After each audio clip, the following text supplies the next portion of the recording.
నాకు ఇప్పటికీ క్లారిటీ రాని విషయం ఏంటంటే, ఆడవాళ్ళకి సొంతిల్లు లేదా? అసలు సొంతిల్లు ఉంటే ఏది సొంతిల్లు అవుతుంది, ఏది పరాయి ఇల్లు అవుతుంది? కామెంట్ చేయండి మీకేమన్నా తెలుసుంటే. అండ్ అలాగే ఈరోజు రెసిపీ వచ్చేసి చామగడ్డ కర్రీ.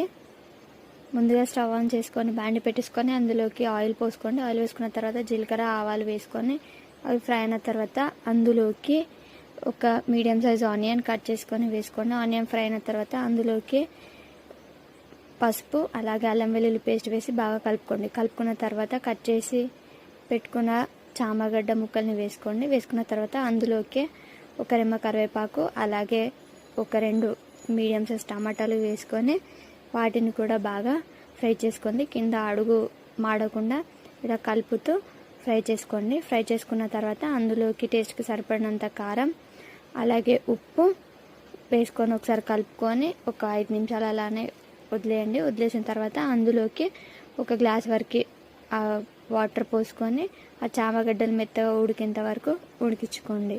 ఫైనల్గా కొత్తిమీర చల్లేర్చుకుంటే అయిపోతుంది.